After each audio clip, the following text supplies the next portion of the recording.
Okay. Good afternoon, ladies and gentlemen, and thank you for joining us for our first digital wellness webinar in the series of Your Digital Life. Today, myself, Duncan Ogilvie, I'm Director of Digital Learning, will be hosting, along with Andy Gough, who is Deputy Head Pastoral for Prep School. The aim of today's webinar is to answer as many questions as you have fielded. So we have churned all the information and all the feedback from the questionnaires, and we're going to aim to cover that off in the next 20 minutes or so, and then we're going to follow that up with some question and answers, and that will be hosted by Mrs. Eaton-Jones and Mr. Cowie. So first of all, I just want to cover off some of the feedback that we received from the current challenges by parents. And as you can see, of all the data, 71% of parents reported concerns over the volume of screen time. What I've done here on the left-hand side is I've actually done some content analysis, and I've taken every single comment and I've put it into this pie chart. And as you can see, screen time is 60% of every single comment.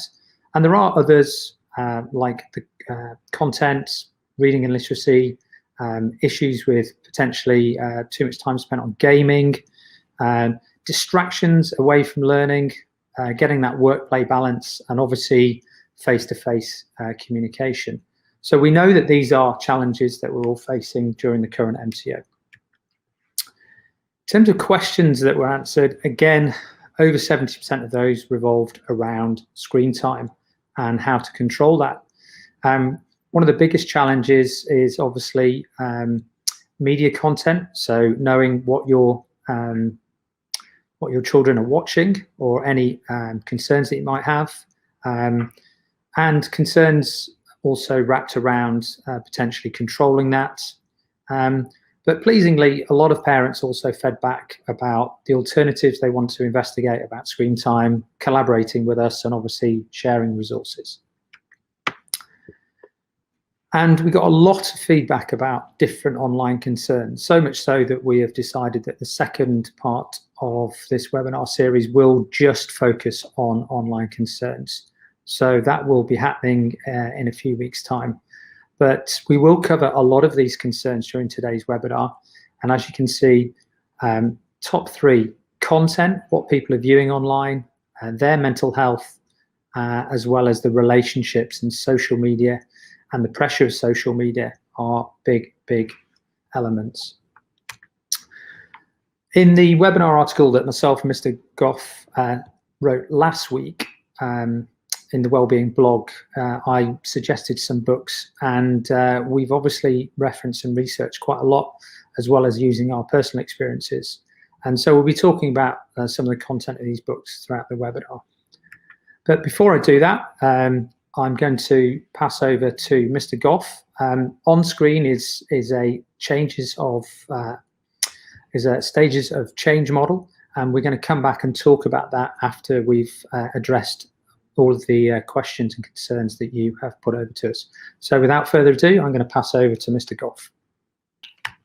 Thank you, Mr. Ogilvie, and thank you for joining us. I am Mr. Gough, and I will be giving advice based on my experience as a housemaster for 6 years and as Deputy Head Pastoral of the Prep School. I am passionate about the pastoral care of our young people. This is not an exact science. My focus is their well-being. We all need to give considered effort and time if we want to help our children feel safe and happy. And I appreciate this is easier said than done. First and foremost, be consistent, be fair, and be firm with everything you do. It takes practice. With regards to physical health, negotiate a routine. Exercise and breaks on the screen need to be agreed in a daily routine. After the school day, restrict screen time according to age and your expectations as a family. As a priority, focus on their sleep and their evening routine. Handling their devices should be part of this. It ensures they are not distracted or on a screen too late in the evening. Sleep is the single most important influence on our happiness, motivation, well-being in general. This really should be paramount when fixing a routine for our young people. or when you are seeing poor behaviour at home. And our hope is when they gain independence, they have formed good habits. The recommended sleep time is 9 to 11 hours for 6 to 13-year-olds and 8 to 10 hours for 14 to 17-year-olds. When good habits have been formed and trust is built, you can start to release certain boundaries. Over to Mr. Ogilvie. We're also going to talk to you about relationships, and this is one of the big things that came out of the feedback, the fact that people felt that relationships at this point in time during the MCO restrictions were compromised to a certain degree. The research that we did before Christmas found out that a lot of pupils wanted to connect with their friends, they wanted to form study groups, but they also found that the day-to-day regular elements of life at home could be part of their study techniques. Mr. Gough is now going to allude to further information that we've researched and things that have worked in the boarding community here at MCM. Building positive relationships is key. Be aware that young people are normally always connecting whilst gaming and even to the side when online learning. Be aware of their behaviour and be fair and firm about this. Talk about the language they use, the effects of it written down, the unkindness and the effects on their learning. Encourage them to talk about their experiences online. Restrict the usage of the phone, iPad and laptop. We need to exhibit good behaviour ourselves with regards to our devices, for example at the dining table. Be open and honest in discussion. Be fair when restricting their use. Do not simply ban them unless there is a cause for concern. Video calls should be encouraged. Deciding on what they can and can't do after mealtime should vary in the school week. You could have 2 days a week where they can game with friends, be on social media, but not in their bedroom if possible. And the other nights, screen-free. This is a crucial time to get right as their sleep and your expectations are paramount. The biggest challenge for parents is what other parents allow and peer pressure. They will resent you for restricting their contact or screen time, but through conversation, you can compromise with this. Talk to your friends about their expectations and boundaries. Try to get a picture of what works and what doesn't. And remember, young people push the boundaries all the time. In addition to this, it is vital to ensure the young have a voice, and to do this, you need to take an interest in what they are doing online. Common sense media is excellent. Have regular discussions about age-appropriate topics such as social media addiction. Include them in decision-making and be firm about behaviour surrounding device usage. Most games and social media are highly addictive. Even in moderation, the effects of these addictive apps can alter behaviour. Their behaviour can and will be challenging at times, so it is important to have an agreed consequence should they be rude or unresponsive. Give them time to adapt to the situation after being on their screen. Get them to reflect on their behaviour and the impact it has on others. And be aware of the language you use. Are you embarrassing them? Are you patronising them? Are you being unreasonable? Do try and give feedback to the form tutors or housemasters. A three-way relationship with the young person, the parent and the college is key in keeping our young safe and having a consistent approach. Feedback about their daily routine, any issues with motivation and with device usage during lessons can help us support them and you. Mr. Ogilvie.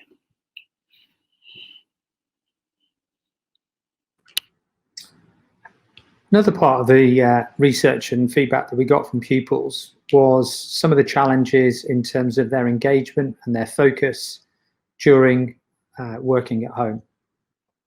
As such, we spoke to a lot of the pupils about where they would set up their working day, how to establish targets, how they could engage with peers, and also about using analog techniques in their study. Mr. Gough will now outline some further thoughts about engagement and focus in the digital learning arena. It is important to remember this: we cannot oversee everything our young people do. We should, however, aim to be as aware as possible about what they do online. We should reflect with them about their day and listen to them. Young people are aware of the risks, but they can be careless and in turn vulnerable. We should not be afraid to talk about the risks and reassure them that they can ask questions and talk to us and even teach us. Motivation during this online period is incredibly hard to maintain. That is why having breaks in their routine, why exercise and screen-free time is essential. Knowing when they have PE or games is important, even join them. They should also have consequences if they are not using their device appropriately during the school day. It impacts on their learning and on you having to chase them, and they need to understand the impact. It comes back to making sure our young people have a voice. In other words, they need to feel confident and speak up to someone should they encounter distressing material online, or they are unhappy, or they don't know what to do. If you are seeing an unmotivated, depressed child, boundaries and their routine will need to be revisited, and don't be afraid to ask for help. Social media is highly addictive and often used to escape. That is also why it can lead to a downward spiral, so making sure they have time away and are not using their phones after lights out or at another inappropriate times is important. They should not have their devices in their bedroom from a certain point. As a parent, I feel this is when they are at greatest risk, as you are not there to supervise them, and it is a very personal space. As a guide, the boarders hand in their devices at 8:15 in the junior houses and 9:15 in the senior boarding houses, up to the age of 16. Mr. Ogilvie.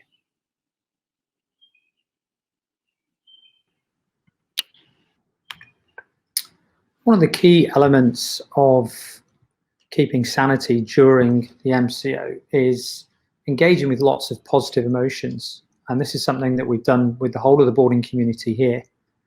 So please do encourage children in your house to laugh, to joke, to have fun, but also more importantly, to get out into nature.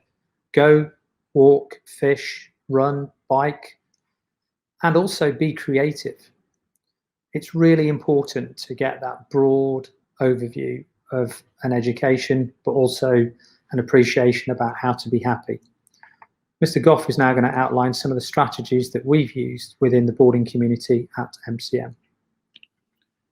Creativity as a family, as a parent. What are we doing to foster positive emotions in our young when they are off their screens? First of all, you need to build trust with them surrounding device usage. Gaming is a good activity. I even recommend it. So if you promote it and engage with what they are doing, you are already building trust. And more importantly, you are making them feel safe.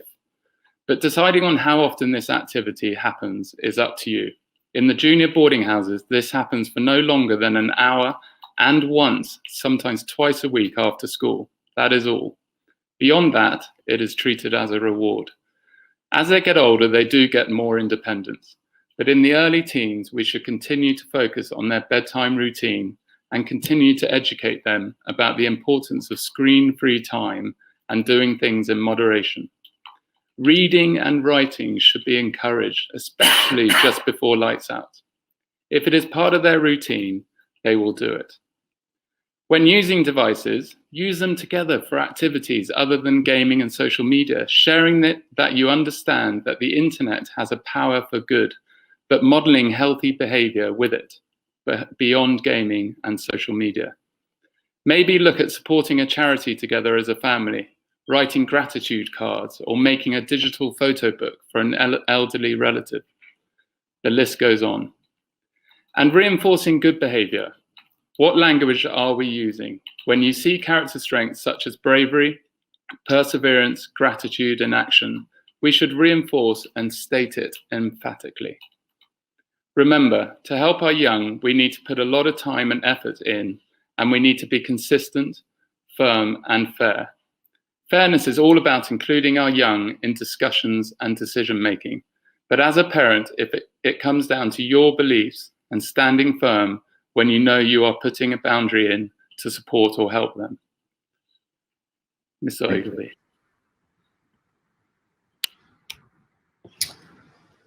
We've covered quite a few strategies there, and I might appreciate that actually there's a lot to take on board. However, we felt that it would be appropriate to give you some top tips on creating boundaries within your household, and also furthermore talk to you about some of the strategies which you can do to monitor screen time and some of the apps that are available. So I'll pass back to Mr. Gough now, who's going to give you a summary of the top tips. You can see a list of focus points from what I've said, but something I want to quickly touch on, and I know is a concern for many of you, are social media apps such as TikTok. It is about awareness, their interest online.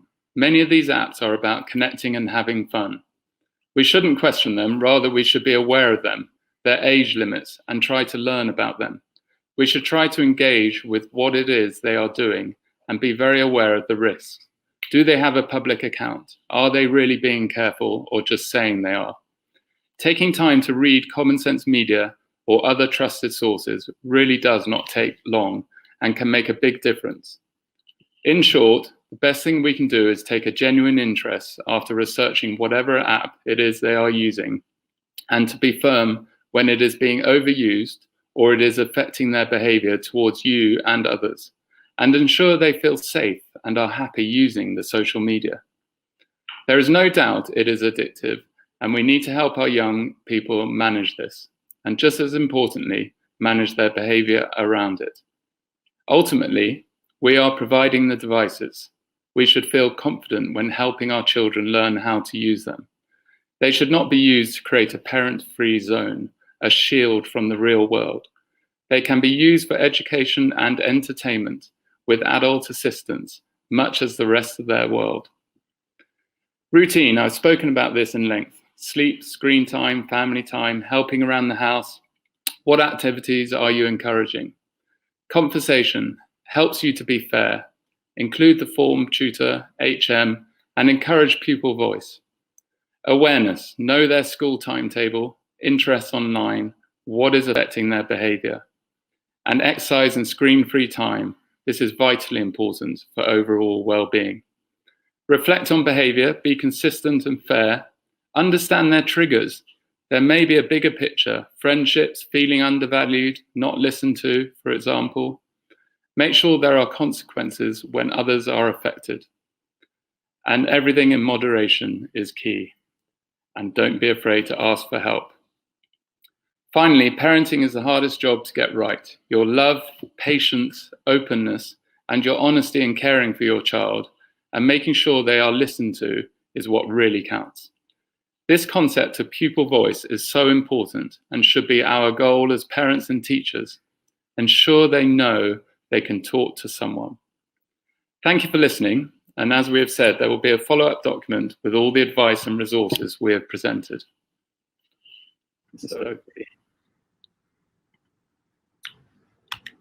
I'd just like to finish off the formal presentation part of the webinar with some just a quick overview of some of the technology that you can use if you are concerned about the use of screen and screen time and the apps. So the first one I'm going to touch on is the Apple family sharing. And as you're probably aware, throughout all of the Apple devices, so phones, iPads and MacBooks, then you can actually create a family sharing account and put everybody onto there. It will then give you an overview of their daily and weekly use. As Mr. Gough has suggested, this is not to start a conversation which makes people feel uncomfortable, but this is more about monitoring use, agreeing boundaries, and being confident that change is happening. The other thing that you can do is you can control both access to the internet as well as apps through network devices. So for example, Deco do a mesh, which can also do the same job. You can then also limit screen time. My suggestion would wrap around a conversation of agreed boundaries rather than putting in parameters without anyone agreeing, which does tend to lead to conflict. Second category is positive personal interventions. There are some fantastic apps available, such as Forest and Flora, which encourage you to stay away from your phone. By doing so, it grows your own forest. It's quite a gratifying way of seeing how you stay away from your phone, and also actually translates into real trees. So it's a good thing for the environment. There are other apps such as Rescue Time, which give you a thorough overview of what you're doing, as well as things like Be Focused. I commonly use this when I'm writing assignments or articles to stay focused, and I've recommended it for a host of IGCSE and IB pupils to log their revision and track their progress. Finally, from me, I wanted to go back to the stages of change model. The books that I've recommended, especially Tech Solution, gives a 6-week overview and change from the current position that you're in. If you feel that your behaviours need to change within your family, then there's always a first stage, a first stepping stone of changing those behaviours, and therefore engaging in conversations and seeing what the motivations are can help this. You'll see on the right-hand side there are a number of different worksheets, and these are all linked in the information that we'll send out.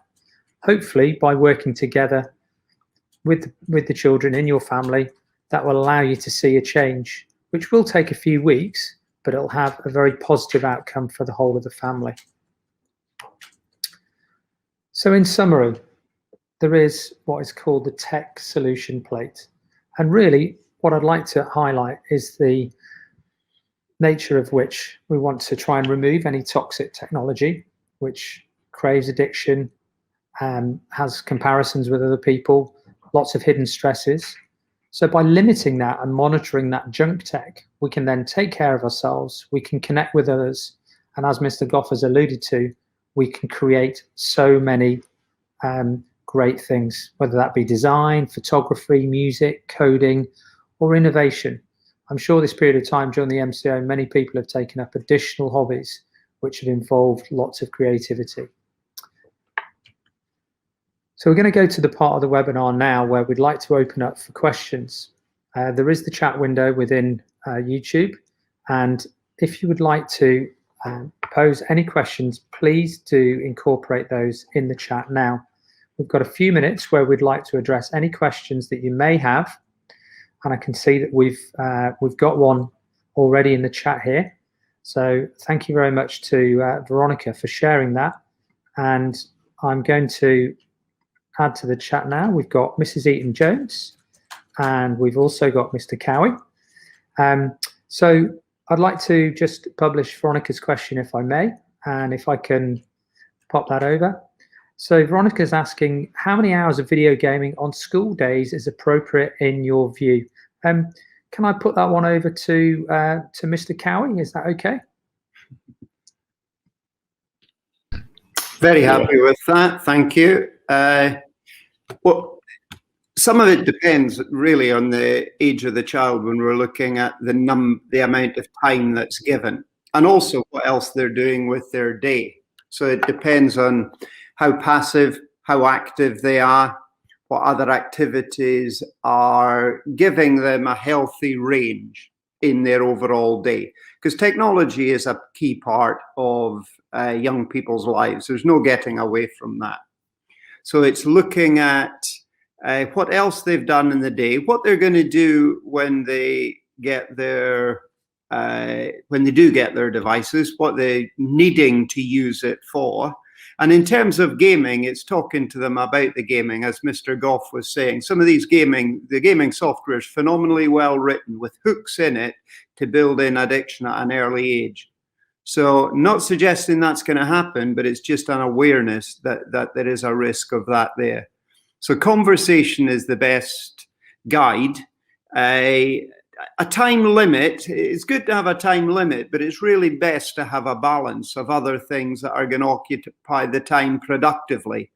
And if there's a sense there's absolutely nothing else to do, then it's not a case of I'm going to stop you doing that. It's a case of let's find something else that you can do that will have more purpose and more pleasure than getting lost in technology. And that's from a computer science teacher, getting lost in devices. Now, I hope that's giving you some sort of answer for that, Veronica. Sorry, I'm not giving you a number of hours. I'm just giving you an outline answer on it. Although I think that, Andy, in your when you were talking, you were saying that in the food boarding houses, once, maybe twice a week, they're allowed an hour. So it's not a daily understanding. Interestingly, a few of our children have identified that they are slightly less interested in gaming. Sorry. I've just discovered I'm muted. Can you hear me now? We heard online. Oh, yeah. Yeah, that actually they are slightly less interested as they're spending so much time learning online. However, hopefully that won't be forever. Yes, they are learning to use their devices for more than just gaming, and they need time away from those screens. What I would add to that is, if they are playing a lot, if they are online, engaging with gaming or social media a lot, do take care reining that in. So if you want to start putting boundaries in place, do it bit by bit. Because if you go in with full shock, no, you're not playing tonight or tomorrow night, you will have a battle. Just bit by bit, but also involve them in the conversation and say, and compromise what is a healthy amount. And as Mr. Taylor said, in boarding out in June now, twice a week, and for an hour. And the best thing about getting to that kind of happy medium, you can reward. When you've got that kind of minimal amount, which in the school week, and especially while we're learning online, really should be more. You can use it as a reward and say you can have an extra half an hour. But as Mr. Cowie says, lots of things we could be engaging our young, even online as a family. Right, Duncan, Mr. Ogilvie, that's the one, thank you. Great idea for them to keep their vids on during lessons. Is it made compulsory by the tutors? If not, can that be implemented? It's a really, really interesting one. And in fact, Mr. Gough, Mrs. Mooney and I were just discussing just finding out, having an easy mechanism for us to work out whose machines really are broken at any time. Because one of the things that teachers often hear are, my camera doesn't work, my microphone's not working. And so making sure we have, but they will have just come out of a lesson that they maybe were looking forward to a little bit more, where their microphone was working perfectly well, and as was their camera.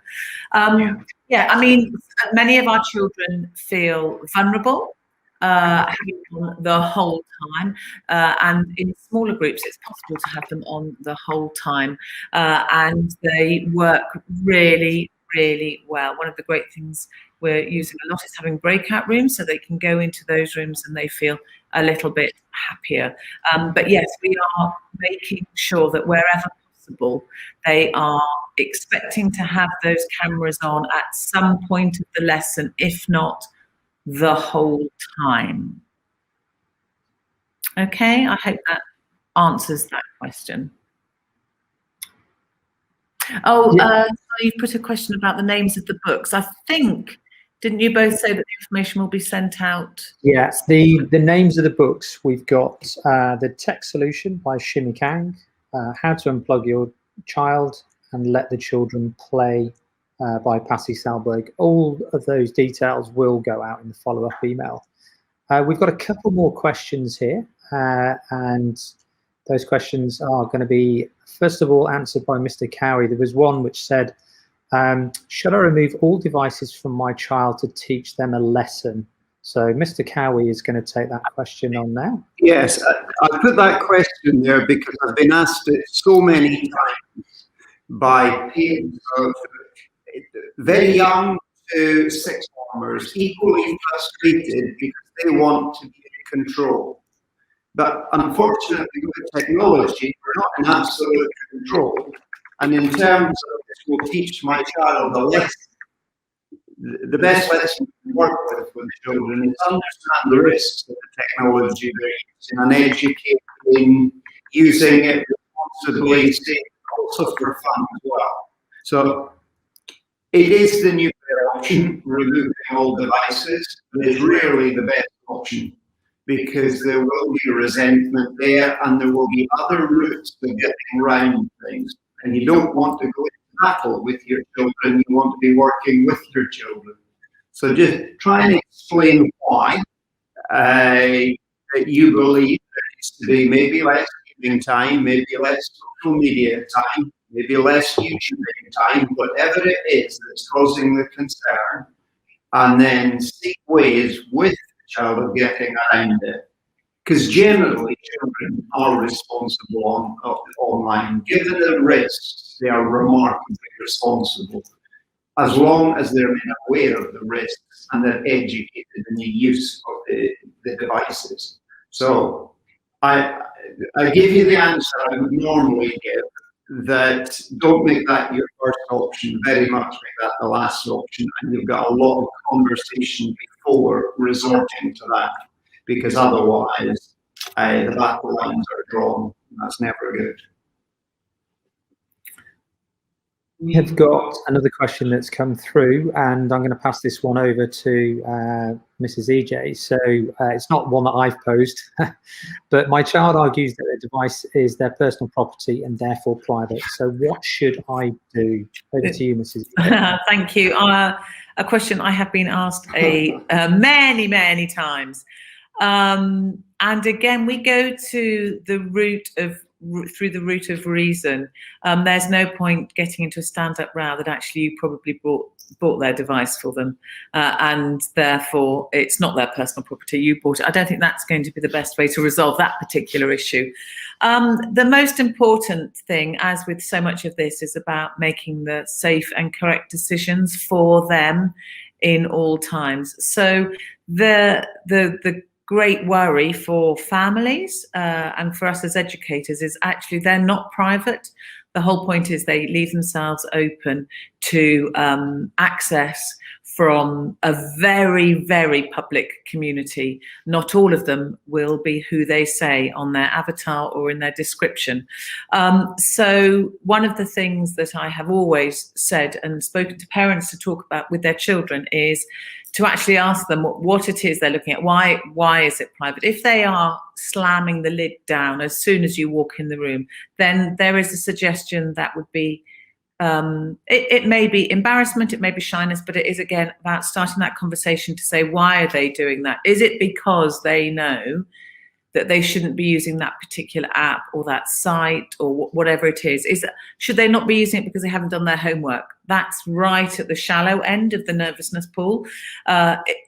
They shouldn't be using it because they know it's completely unsafe. And in spite of the fact that you as a parent has gone onto Common Sense Media and checked that this is, and knows that this is something they shouldn't be accessing, they're still intrigued and trying to get onto it. So it's not about stopping the conversation, it's about actually opening up that conversation. And yes, if there are things that are personal to them, that's absolutely fine. But they are using a tool which actually opens them, and there you cannot emphasize often enough how to be safe online, because children get overwhelmed and excited and most terrifyingly flattered when someone comments on their picture and thinks that their picture makes them look really hot. And suddenly all the lessons, all the great decision-making skills that we hope they have developed go out of the window, I'm afraid. So keep the conversations going about that one. Don't get into a stand-up row about who actually bought it. But do ask the questions. And children are great about being very honest about, why don't you, well, I shouldn't be using it. Okay, why? And then if it's because of homework, fine, that's less of a problem than actually I shouldn't be using it because I really shouldn't be on that because I know that it's inappropriate. We have got time for one last question, and I'm then going to post up the resources and give you information about the feedback. Great question. Given how YouTube can take children to places where they shouldn't, any chance that parents can learn to do parental security for us who are not tech savvy? Yes, I have done a number of videos in the past, and I will continue to do those and will continue to release those. Obviously, the ideal would be getting people together for a workshop and the such like, but obviously we can't do that at this point in time. So I will endeavour to speak to senior management here, and we will see what we can put into place, but we will keep supplying that information out there for people to get educated. And please feel that, as I've said here, for contact details, do feel that you can contact any of the following.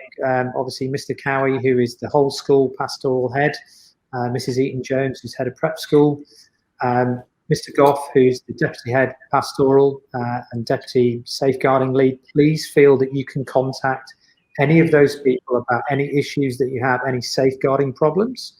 I think that's probably the one thing that we haven't said today. Yeah. If you have genuine individual concerns, please do contact them. And obviously, but also, I also think for that advice, if you want some advice about how to do it, we can run through it with you. Yeah.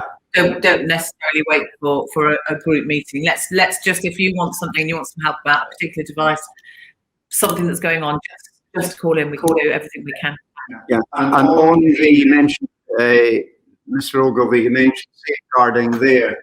Next webinar, we're going to have a focus particularly on safeguarding concerns and risks. And the one mentioned there relating to YouTube, given the content there, that is a safeguarding concern. So we can look at giving some guidance in terms of the main risks, as you've done in the past. The technology is moving so rapidly that the risks are constantly changing, and we're just looking at catch up and giving guidance to what's current at a particular time. Okay. So I'd just like to draw it to a close there. I think one more question. Was there one more question? Yeah, how much of what is being shared today is communicated by MCM? Okay, there we go. Probably not brought home. Okay, so really good question. How much of what is being shared today is communicated to kids at MCM directly about screen time and shutting off by 8:15 p.m.? I'm part of the wellbeing team that delivers wellbeing in the senior school, and we deliver that across the whole of the school. As Mr. Gough has alluded to, within the boarding community, then obviously we communicate all of this, but we also have these conversations during tutor times, and the focus for this term for wellbeing is actually all about internet, all about connections, and it is a very, very big part of what we're doing. In fact, tomorrow is Safer Internet Day, which is plays into something which we do over the whole year.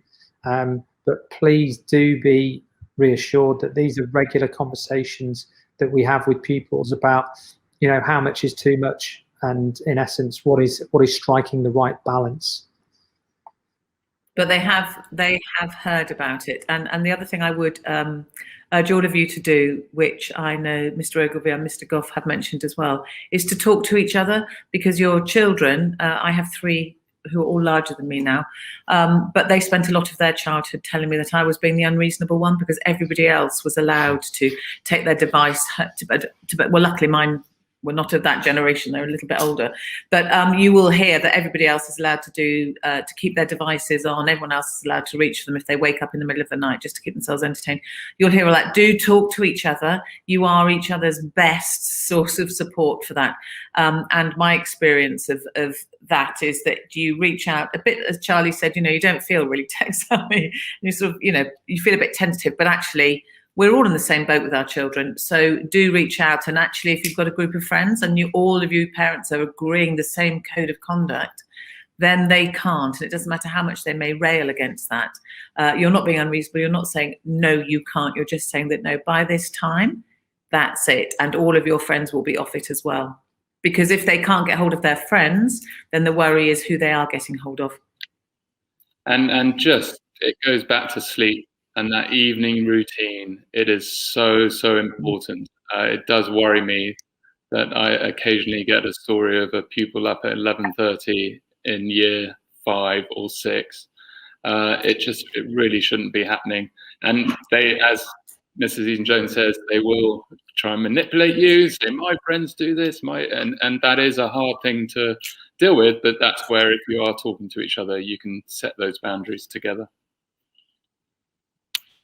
Good.